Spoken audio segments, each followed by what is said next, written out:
Au sommaire de ce journal, transport. Le Premier ministre Robert Begré-Mambé a procédé au lancement de la 7e édition du Forum international et Salon africain des transports FISAT. Il s'est ouvert à Abidjan la 10e édition des JNQ, entendez Journée nationale de la qualité, une initiative de l'Association des professionnels de la qualité de Côte d'Ivoire. Et puis, nous parlerons de culture dans ce journal. La 5e édition du Festival des goûters de mon enfance a été lancée au Palais de la Culture. Madame, Monsieur, l'actualité est au rendez-vous sur Business 24 Africa. Merci de nous rejoindre. Le Premier ministre Robert Begré-Mambé a procédé au lancement de la 7e édition du Forum international et Salon africain des transports FISAT ce mercredi au Parc des expositions d'Abidjan. Le thème de l'édition 2023, modernisation des écosystèmes logistiques, des transports et des infrastructures, durabilité, sécurité, digitalisation et employabilité des jeunes. Quels défis et opportunités pour l'Afrique de demain? L'objectif du FISAT est de promouvoir le transport et les infrastructures comme vecteurs de développement et d'intégration régionale. Pierre Tebeu et Setek ici. Le secteur des transports est en pleine mutation en Afrique et au rythme des dynamiques socio-économiques du continent. Les enjeux sont nombreux et de plus en plus complexes vu le caractère transversal et le fait d'entraînement du secteur vis-à-vis de tous les autres domaines de l'économie. La Côte d'Ivoire n'est pas en marge de ce vent transformateur du secteur des transports. Un très vaste programme est en cours depuis 2012 axé sur la modernisation et la professionnalisation du secteur à travers les programmes nationaux de développement PND. D'importants projets et réformes ont été mis en œuvre dans le secteur en Côte d'Ivoire. L'objectif du FISAT est de promouvoir le transport et l'infrastructure comme vecteurs de développement et d'intégration régionale. Du Salon africain des transports, en abrégé FISAT, avec pour thème modernisation des écosystèmes logistiques, des transports et des infrastructures, durabilité, sécurité, digitalisation et employabilité des jeunes. Quels défis et opportunités pour l'Afrique de demain? Pour le Premier ministre, toutes ces avancées vont transformer le secteur du transport ivoirien. Dans cette aventure de modernisation du secteur du transport, le développement des infrastructures occupe une place primordiale. Le présent Forum international et Salon africain des transports s'attardera sur les différents défis que rencontre le secteur des transports. Du 29 novembre au 1er décembre, le FISAT se tiendra avec pour pays invité d'honneur le Maroc qui a vu la présence de son ambassadeur en Côte d'Ivoire, Abdelmalek Kettani, représentant le ministre des Transports et de la Logistique du Maroc lors de cette cérémonie d'ouverture. Des panels, des sessions en plénière, des networking et une soirée de gala vont meubler ces 3 jours. Il s'est ouvert à Abidjan la 10e édition des JNQ, entendez Journée nationale de la qualité, initiée par l'Association des professionnels de la qualité de Côte d'Ivoire. Elles permettront de faire l'état des lieux, évaluer et faire des propositions pour accompagner les producteurs nationaux et le gouvernement dans la recherche de la qualité. Thème choisi, renforcement de la confiance des populations et performance économique des produits et services locaux, rôle des normes et labels. C'est le débat entre les acteurs. Je vous propose de suivre la première journée avec mon désir Nascimento. Hymne national pour conférer à la 10e édition des Journées nationales de la qualité, sa solennité mais aussi son statut de rencontre nationale annuelle pour évoquer les normes et les labels. Initié par l'APQCI, Association des professionnels de la qualité, les JNQ 2023 ont pris leur envol devant les chefs d'entreprise publics et privés, représentants de ministères, professionnels de la qualité et étudiants. 2 jours durant, il est question de faire l'état des lieux, évaluer la qualité dans le pays et faire des propositions pour accompagner les producteurs nationaux et le gouvernement dans la recherche de la qualité, l'autre catalyseur de la compétitivité. Autour du thème « Renforcement de la confiance des populations et performance économique des produits et services locaux, rôle des normes et labels, les débats que la FETIR patronnée par Dr Georges Bekanti-Nyamien se font. Vous savez que les normes, vous savez que les labels permettent de consacrer une certaine assurance dans la qualité des produits et de la maîtrise de l'excellence opérationnelle. Et c'est pourquoi, à tous les audits, à toutes les thématiques qui sont engagées du point de vue du management de la qualité, nous faisons en sorte que les normes et les labels soient les références, du moins les référentiels, pour permettre à ce qu'on ait une qualité de produit et assurer la population de la satisfaction des préoccupations qui sont les leurs.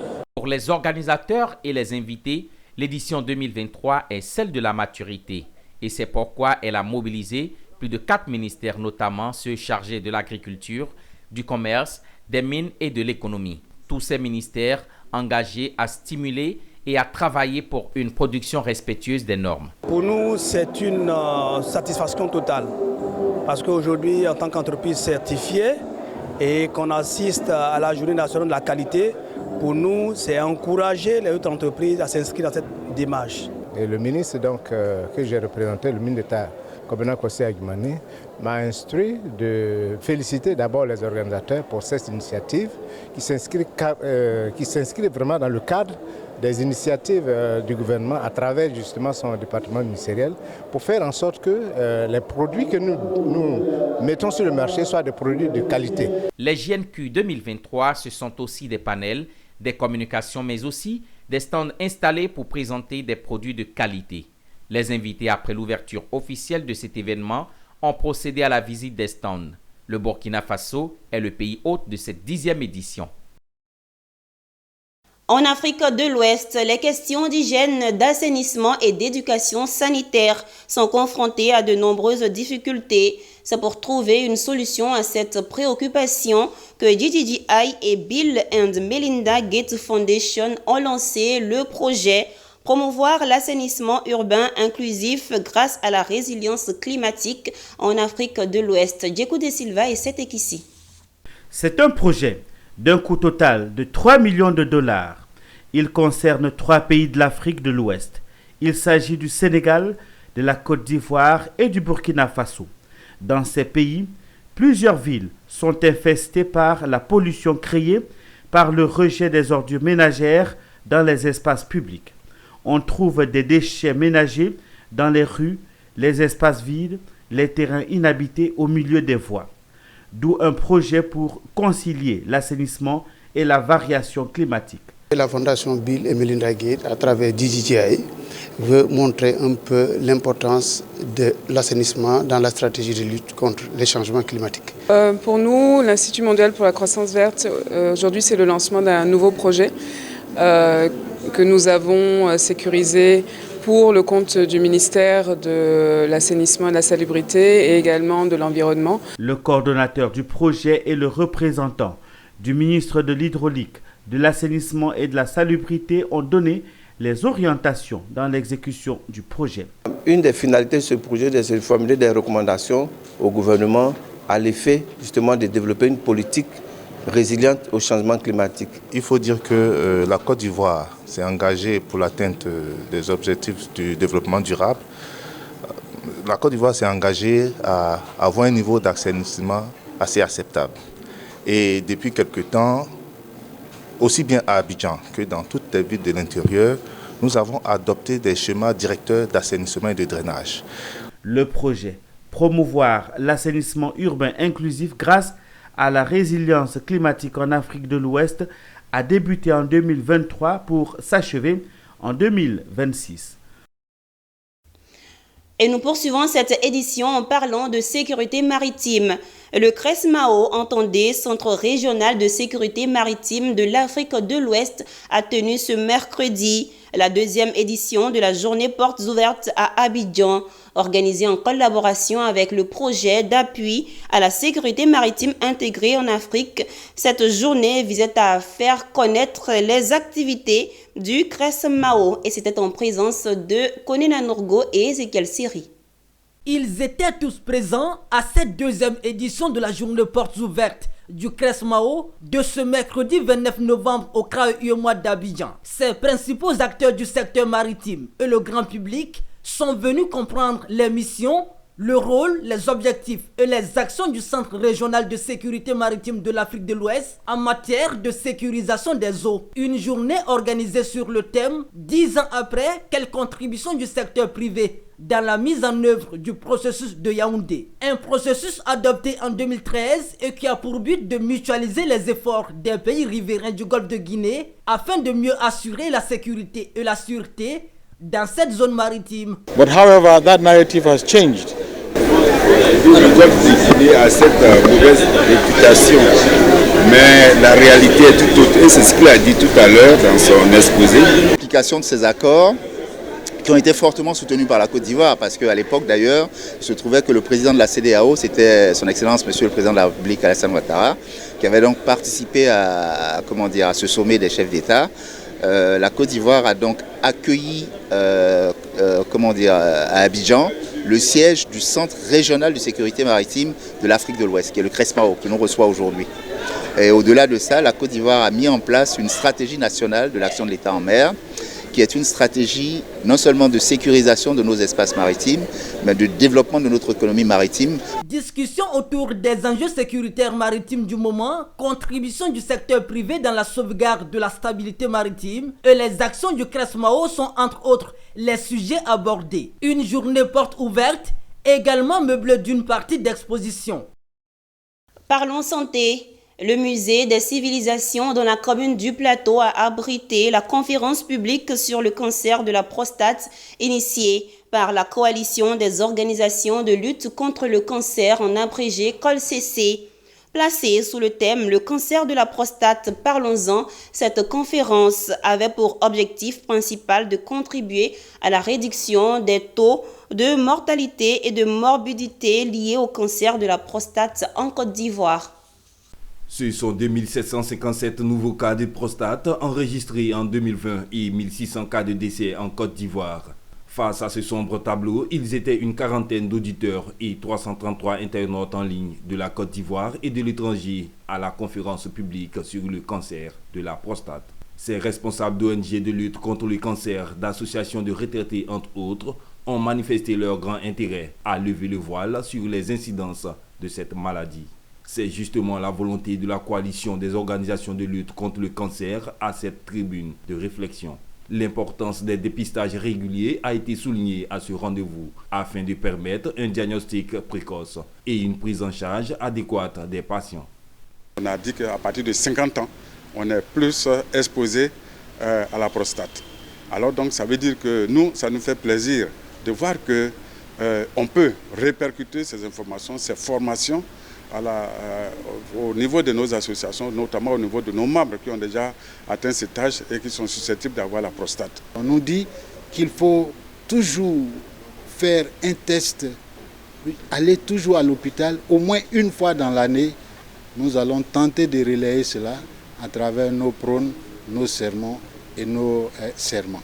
Un pas important dans la lutte contre la maladie en Côte d'Ivoire. Il s'est agi pour la présidente de la coalition d'insister sur l'urgence de sensibiliser la population sur le cancer de la prostate. Le cancer de la prostate, c'est une des maladies négligées. On ne sait pas ce que c'est, on n'en parle pas. Nous, coalition des organisations de lutte contre le cancer, notre travail, c'est donc de porter la parole de la sensibilisation, de dire à nos populations et à nous-mêmes que le cancer, c'est une maladie de chez nous maintenant. La coalition de lutte contre le cancer a été créée en septembre 2020 et compte 20 membres. Une page culturelle dans ce journal. Le Palais de la Culture de Treichville a abrité le lancement de la 5e édition du Festival des goûters de mon enfance, initié par Organise Fête sous le thème de la transmission du savoir-faire traditionnel et intergénérationnel. Cet événement avait pour objectif de célébrer les goûters qui ont marqué l'enfance des populations. Michel Brou.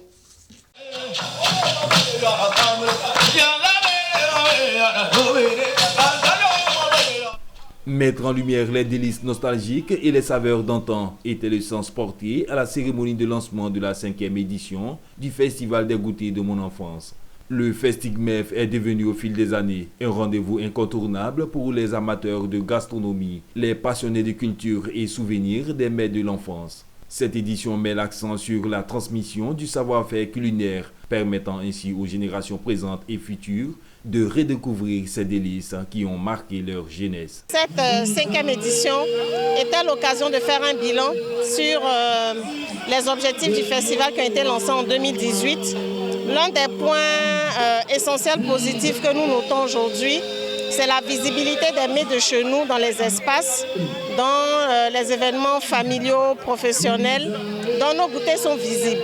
Ce qui n'était pas le cas donc, il y a quelques années de cela. Donc, en cela, c'est vraiment une satisfaction. Un autre temps fort à cette cérémonie fut sans conteste la dégustation des mets emblématiques de l'enfance. Les visiteurs ont pu savourer ces douceurs sucrées et salées qui ont marqué leurs souvenirs, comme les gâteaux traditionnels, les beignets, entre autres. C'était un véritable voyage gustatif rempli d'émotions et de nostalgie.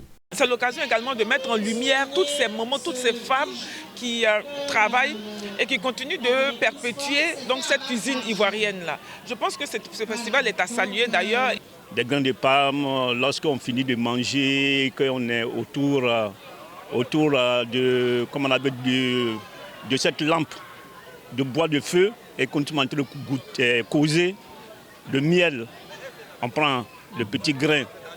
La 5e édition du Festival des goûters de mon enfance a été initiée depuis 2018 et s'est vue un rendez-vous de préservation et de transmission des savoir-faire traditionnels culinaires du pays. Le réseau des vaillants entrepreneurs de Côte d'Ivoire a désormais un nouveau président. Il s'agit de Trabi Narcisse Alain. Il a été récemment investi en qualité de président du réseau pour les prochaines années.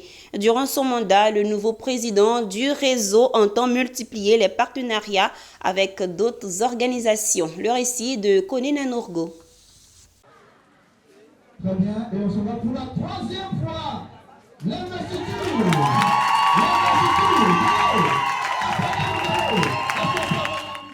Il est désormais le nouvel homme fort du réseau des vaillants entrepreneurs de Côte d'Ivoire. Son nom, Trabi Narcisse Alain. Investi ce samedi dans la commune de Port-Boué, le nouveau capitaine du REVSI entend s'inscrire dans la dynamique économique actuelle amorcée par la Côte d'Ivoire. Et comme priorité, Trabi Narcisse Alain et son commando prévoient de tisser des partenariats et rechercher des financements. La priorité des priorités, c'est d'abord de chercher des partenariats pour le bonheur de nos membres, chercher, en tout cas, rentrer dans les hameaux, chercher du travail, comme on le dit, actuellement c'est le travail qui est le nerf de tous les maux. Si on peut rentrer dans les entreprises, négocier des partenariats avec des entreprises, chercher des financements, mettre en contact le REVSI avec d'autres instituts, ça va nous faire beaucoup plaisir. Donc je pense bien que nous n'allons pas nous arrêter en cours de chemin. Et par la grâce de Dieu, nous allons faire du chemin et avec l'aide de Dieu, nous allons réussir.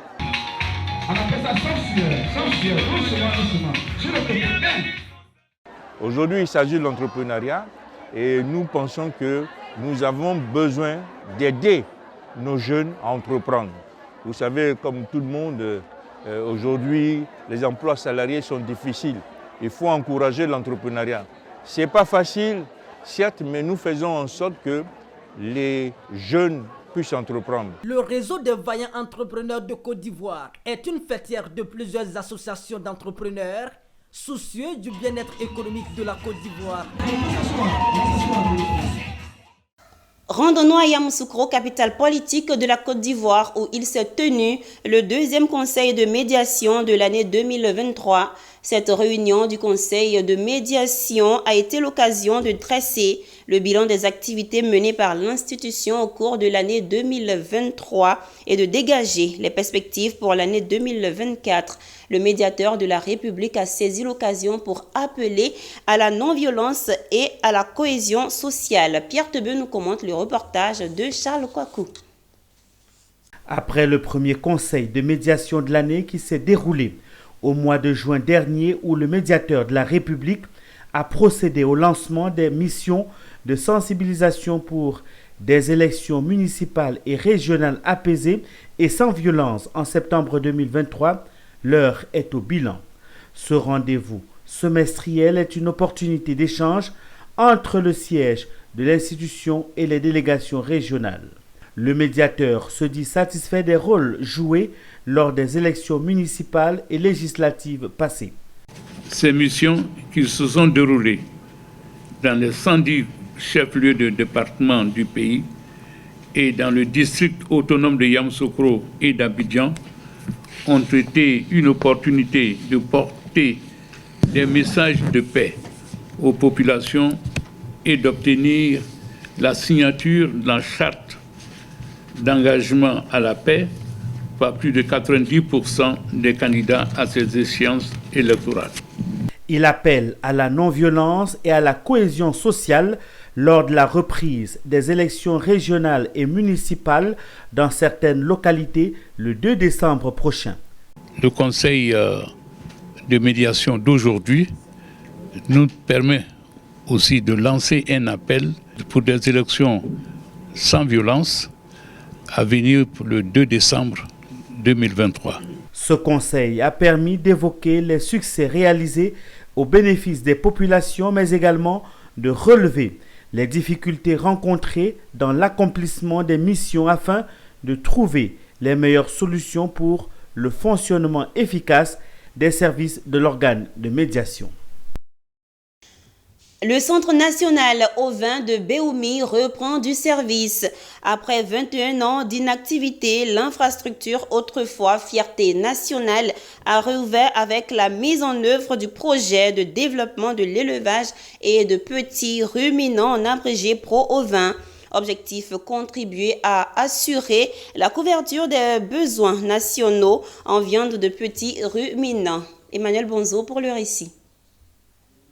En Côte d'Ivoire, l'État s'emploie à réduire considérablement la forte dépendance de l'extérieur en denrées animales et d'origine animale. Pour cela, le pays multiplie les initiatives pour changer la donne. Ainsi, le projet de développement de l'élevage de petits ruminants, en abrégé pro-ovin, est entré dans sa phase opérationnelle au Centre national ovin de Béoumi. Sur le site de cette infrastructure, autrefois fierté du pays en matière d'élevage, il est relancé les missions et activités de cet outil moderne du système de production animale en Côte d'Ivoire. Et la mise en œuvre de ce projet s'articule autour de 4 composantes principales qui sont le centre d'application et de spécialisation en élevage des petits ruminants dénommé CAS ovin.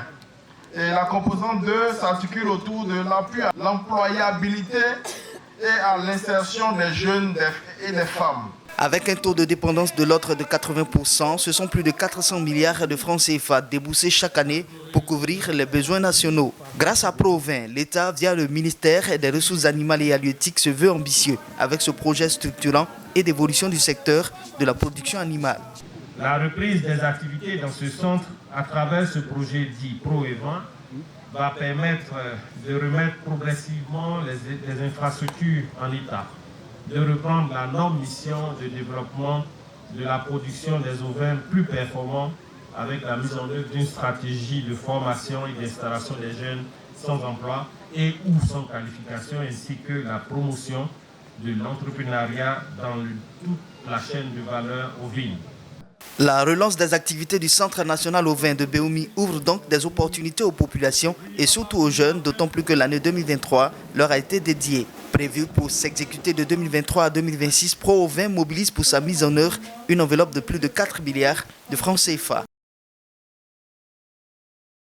Il s'est tenu récemment à Bangolo la 9e réunion trimestrielle du corps préfectoral du Guémont. Une rencontre au cours de laquelle le préfet de région a invité les uns et les autres à œuvrer pour une paix durable dans la région.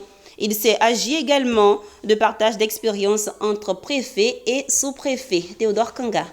C'est autour du thème « Unité, mobilisation pour la consolidation de la paix dans la région » que s'est tenue la 9e conférence trimestrielle du corps préfectoral du Guémont. Cette rencontre a réuni autorités préfectorales, municipales, directeurs et chefs de services, commandants d'unités des forces de défense et de sécurité, leaders communautaires. Après la présentation du département de Bangolo, ses atouts et ses difficultés, 3 communications ont été faites, à savoir la réforme de l'impôt sur le traitement salarial, la gestion des associations en Côte d'Ivoire, le rôle de l'autorité préfectoral. Et enfin, la protection de la forêt ivoirienne. Priorité, l'arbre. Depuis 2020, chaque 3 mois, chaque 2 mois, l'ensemble des autorités préfectorales des 4 départements, du Bangoulou, Fakobli et Public, nous nous retrouvons pour des échanges sur divers sujets, du renforcement des capacités, mais aussi sur des sujets liés à l'actualité. Le partage des expériences sur l'organisation des élections du 2 décembre prochain a été l'un des temps forts de cette 9e rencontre trimestrielle du corps préfectoral. En image à présent, les investissements annuels moyens dans les énergies renouvelables sur le continent africain ont été multipliés par 10 au cours de la période 2010-2020 par rapport à la période 2000-2009, passant de moins de 500 millions de dollars à 5 milliards de dollars, indique le groupe de recherche international Zéro Carbone Analytique. Malgré ce taux de croissance élevé, la somme cumulée des investissements dans les énergies renouvelables au cours des 2 dernières décennies ne représente que 2% du financement mondial.